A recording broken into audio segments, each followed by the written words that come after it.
This is question number 16, part A, and we are told figure 11 shows a setup that can be used to verify Charles' law. So we have a meter rule here that is inserted in a beaker with water. We have a stirrer inside the beaker. We have a rubber band tying the a capillary tube and the thermometer together. Then we have heat supplied. So our capillary tube has an index.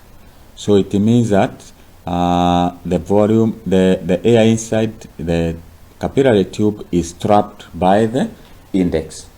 So that is the setup. Roman number 1, explain how temperature is measured. So the temperature of air in the tube is measured by measuring the temperature of water around the capillary tube. Since you can see here, we have a stirrer there. So the stirrer is used to distribute equal distribution of heat in water. So to answer this question, you are supposed to say by measuring the temperature of water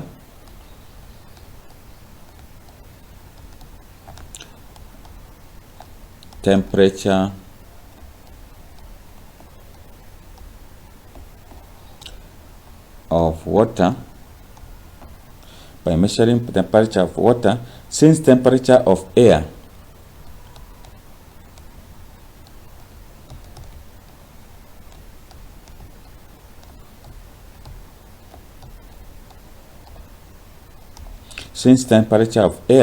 is equal to that of water.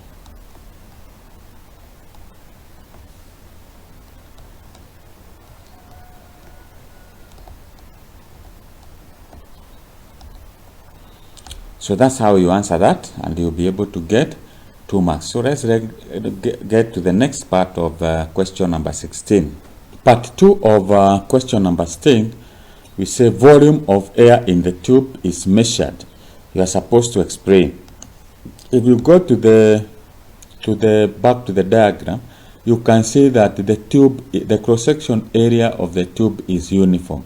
So if we measure the rise of if we measure the length of air column, it is proportional to the volume. So to be able to answer this question, you would say by measuring the length of air column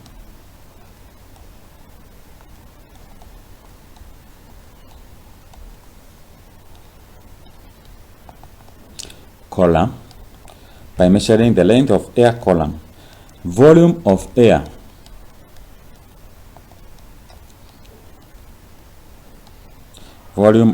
is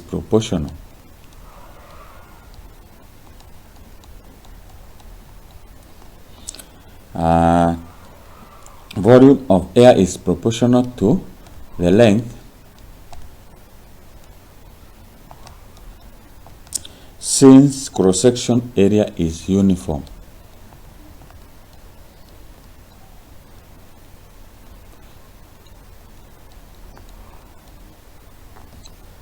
Area is uniform. Okay, part Roman number 2, state how pressure is kept constant during the experiment. So pressure is kept constant by keeping the tube vertical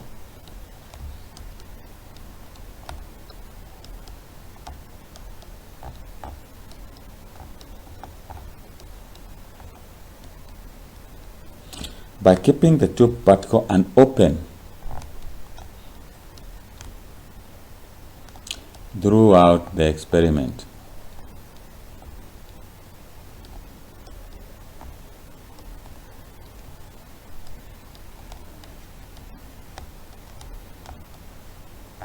And that's how you answer that. You'll be able to get 3 marks in this area. So let's have a look at the next section of this question. So part 3 of this question, state how the measurement in Roman number 1 can be used to verify Charles' law. So Charles' law says that if the pressure is kept constant, the volume is directly proportional to temperature. That is, in case of rise of volume, rise in temperature, the volume will also rise proportionally. So the experiment can be used by one, obtain several values of volume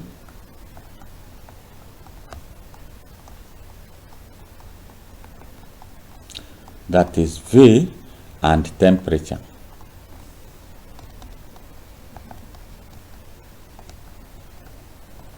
So you get several of them. You get several of them. Number 2, plot a graph of volume. Plot a graph of volume against absolute temperature.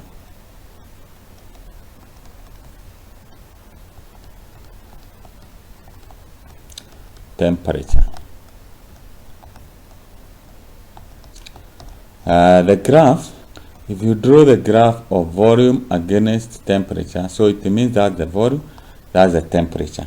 You find that the values are increase in temperature increases the volume. So you can say a straight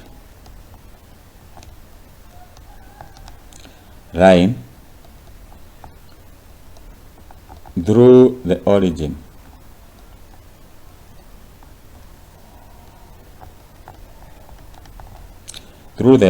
is obtained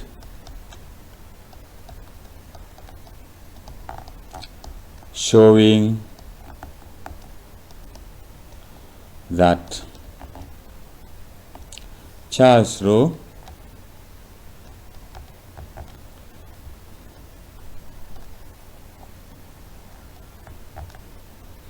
is obeyed. So that is a change in volume. A change in temperature is proportional to change in volume. And that's how you answer that. Let's go to the next part of this question. So Roman number 4, state one precaution that must be taken to ensure that the temperature of air in there is accurately measured. As you see in the diagram, the temperature of air is accurately measured by stirring the water so that we keep a equal distribution of heat. So this can be answered: stirring water before taking the recording.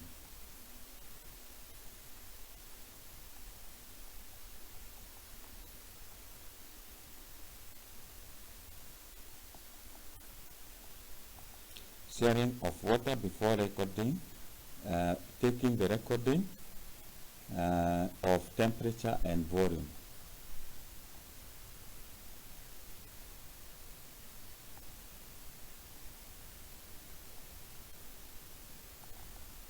So that's how you answer that. So let's see the next part of this question. Part B of question number 16, we are told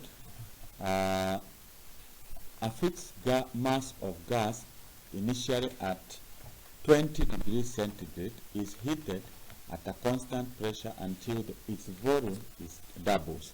Determine its final temperature. So according to the Charles law, we can say if we take the first reading and the second reading, that is V1 over T1 is equals to the ratio of T to V2 of and T2.